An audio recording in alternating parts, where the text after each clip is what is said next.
सीमा, प्रथम विश्व युद्ध कब हुआ था? प्रथम विश्व युद्ध स्टार्ट कब हुआ था? 1962 में। नहीं, इस चाइना के साथ हुआ। हाँ चाइना के साथ हुआ था। 1962 चाइना का था। हाँ। अच्छा, अगर हम कारगिल का युद्ध कहें तो कारगिल का युद्ध कब हुआ था भारत और पाकिस्तान के बीच? 1999 में हुआ था या 2002 में हुआ था? दोनों में से कोई नहीं हुआ था शायद। 1999 ये भी ऑप्शन कुछ 1999 शायद। 1999?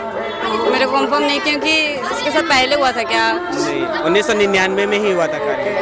भारत और पाकिस्तान के बीच पहला युद्ध कब हुआ था? 1962। 1962 या फिर उससे पहले या बाद में? उसके पहले मतलब लास्ट युद्ध हुआ था कि फर्स्ट पूछना? फर्स्ट पहला युद्ध 1962। 1962 में तो हुआ था चाइना के साथ। हाँ, तो किसके साथ? पाकिस्तान में पाकिस्तान के। अच्छा। 65 1965। जितने लोग देख रहे हैं प्लीज कंफर्म करिएगा, पाकिस्तान और भारत के बीच जो पहला युद्ध हुआ था वो 1965 में हुआ था, और दूसरा हुआ था 1971 में शायद, है ना, और तीसरा 1999, है ना। अच्छा, महात्मा गांधी भारत में पहली बार कब आते हैं? अफ्रीका से। 1914। 1914 में? नहीं, 1915 में। मतलब वो आते हैं फिर एक बार साथ 1915 में कुछ, मतलब 1915 में आते हैं, लेकिन 1914 में कुछ मेरे ख्याल से 9 जनवरी 1915 में महात्मा गांधी भारत आते हैं अफ्रीका से, और 1914 में स्टार्ट हो गया होता है ये विश्व युद्ध। 1914 से 1918 तक चलता है। उसके बाद महात्मा गांधी 1915 में आते हैं। उसके बाद वो सर्जेंट उनको कहा जाता है, क्योंकि वो सबको भेजते हैं, जाओ भाई जाओ, लड़ो लड़ो मरो। 1915 में महात्मा गांधी भारत आते हैं। साबरमती आश्रम कब बनाया था महात्मा गांधी ने? अहमदाबाद में।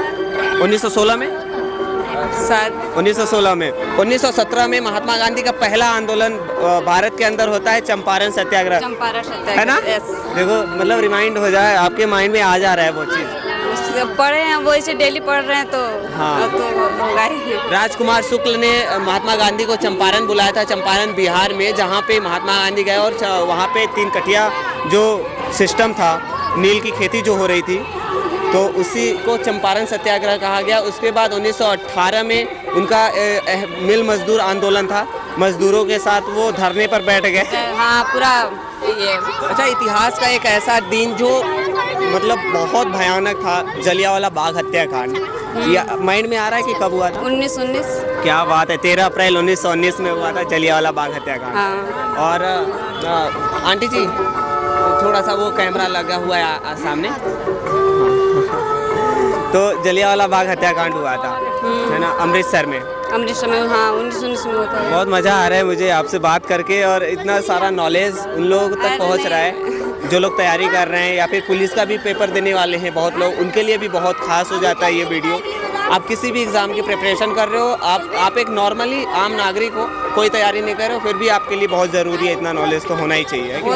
वो तो होना चाहिए। हमारे वो हिस्ट्री है, हमारी पॉलिटी है, हमारे इंडिया में है, हमारे भारत में है। पॉलिटी की आपने बात कही, आपको पॉलिटी में बहुत ज़्यादा इंटरेस्ट है। मैं मान लो मैंने एक किसी व्यक्ति का मर्डर वगैरह कर दिया, और मैंने अपील किया राष्ट्रपति को कि मुझे फांसी ना हो, तो क्या राष्ट्रपति मुझे माफ़ कर सकता है? कर सकता है। 72 अनुच्छेद है उसके तहत, उसमें 5 प्रावधान दिए गए हैं।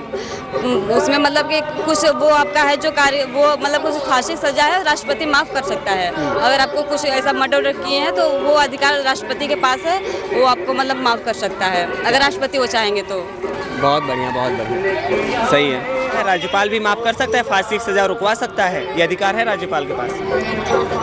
नहीं, राष्ट्रपति तो कर सकता है, लेकिन राज्यपाल हो सकता है। राज्यपाल बस सिफारिश लेके कर सकता है, राष्ट्रपति के पास लेके जाए तो उस पर राष्ट्रपति कुछ कार्रवाई करे तो हो सकता है उसके तहत ये चीज़ कम हो सकता है। हाँ, मतलब राज्यपाल उसका वो कम कर सकता है, लेकिन फांसी की सजा रोक नहीं सकता, माफ नहीं कर सकता। नहीं, ये राष्ट्रपति के ही वो प्रावधान से होगा, राष्ट्रपति के ही वो हाथ में है। हाँ, बिल्कुल सही। और क्या नॉलेज है आपका, बहुत मजा आ रहा है। ज़्यादा आपको नॉलेज है। नहीं, अरे अच्छा, हमारे पास जो बोलने का अधिकार है, जो राइट्स मिला है, हाँ, जो हम पटर बोल रहे हैं आपसे, वो किस अनुच्छेद के तहत आता है? वो क्षमता का अधिकार है सर। हाँ, वो नहीं, का अधिकार अनुच्छेद 19 है, 19 बोलने का अधिकार उसमें। बोलने का अधिकार, हाँ। क्या बात है, बहुत बढ़िया। एक आता है कि हमें शिक्षा ग्रहण करते हैं, जैसे कोई भी बच्चा 6 साल से लेके 6 से 14 वर्ष तक की उम्र में हाँ। वो एजुकेशन क्या करता है, फ्री रहता है उसको गवर्नमेंट की तरफ से। वो किस आर्टिकल में आता है, ये ध्यान में आ रहा है आपके? साथ 46 है क्या? 46 नहीं 48 नहीं नहीं मेरे को पता, एक सेकेंड। 21 में है, हाँ 18 से, हाँ 21 से 21 के ए में 21 एक क्लास है, हाँ है ना। हाँ। क्या बात है, बहुत बढ़िया। तो बहुत सीमा सीमा है ना। सीमा, हाँ सीमा गुप्ता। अच्छा, भारत और पाकिस्तान के बीच कौन सीमा है, सीमा का नाम क्या है? मैकमोहन। हाँ मैकमोहन ही है। इसका रिप्लाई वो लोग करेंगे जो बैठकर देख रहे हैं, देखकर बैठ नहीं रहे। रेड क्लिप भी हो सकता है। रेड क्लिप मेरे को कंफ्यूज है, कोई ऑप्शन कुछ है तो क्योंकि रेड क्लिप शायद चाइना में है।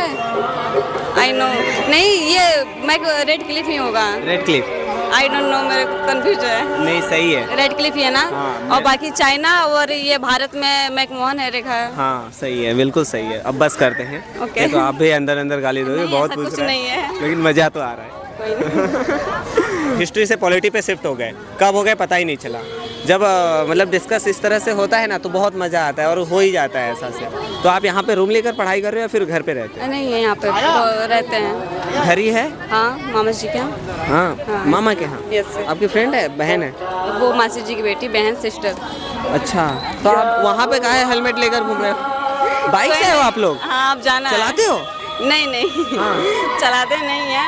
तो रिंगाते आए थे फिर? नहीं भाई आया है भाई। अच्छा, भाई लेकर आए।